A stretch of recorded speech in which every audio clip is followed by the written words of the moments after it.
Hey guys, I thought I'd start off with a quote as it's fairly susceptible to this situation. He who rejects change is the architect of decay. It's just another refresher on awareness. We got to do better with tick marks, guys. Come on.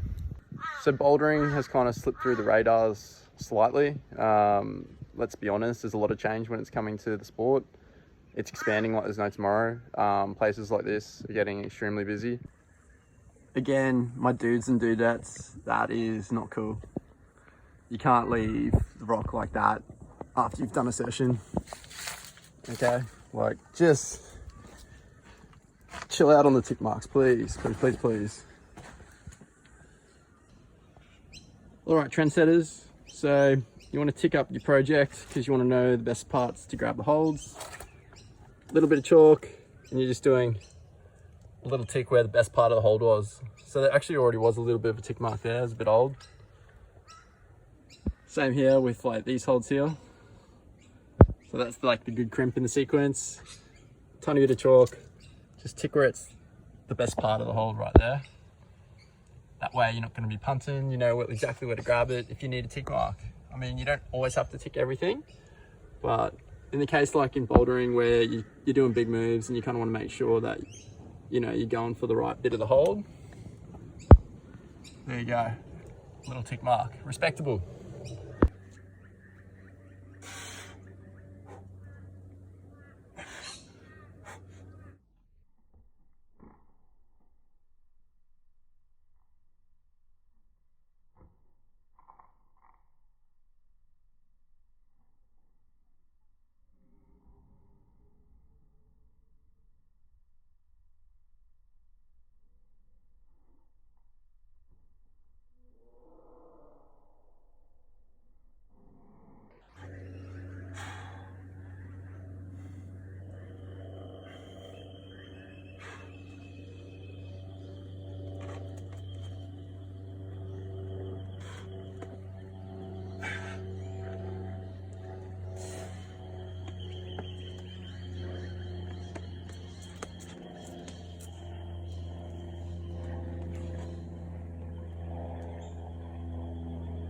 All right, trendsetters, so you finish your project, everything's radical, you punted on the jugs at the top.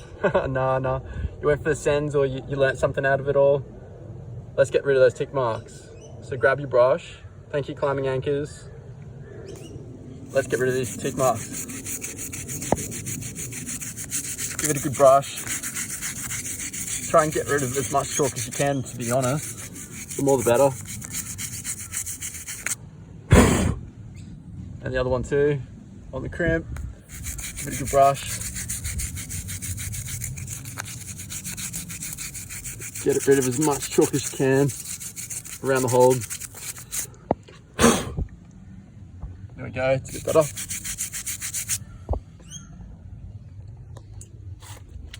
Visually it's a bit less chalk, which is nice. I mean, you're never going to get rid of all of it, but the more you know. I'm not saying this is the best way of doing this. I only do it sometimes when there's excessive amounts of chalk on the boulder problem at the end. And I only ever do it when it's in the sun too. So like not in a cave, just in a spot where it's obviously, you know, able to get a bit of sun on it.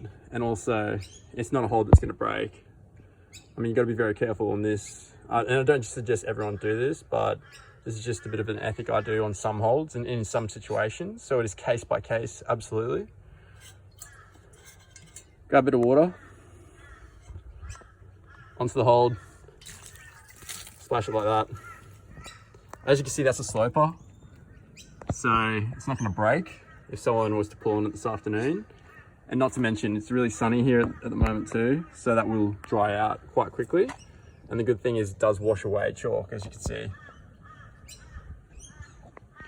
A hold like that, for example, down here, absolutely I wouldn't wet that one. It's a crimp. I mean, it's off the wall a little bit, as you can see, it's a bit flaky. That could break if someone was to pull it pretty hard this afternoon or tomorrow, for example. It is sandstone, so be very mindful on that. So this is totally case by case. So I don't suggest it on every single hold.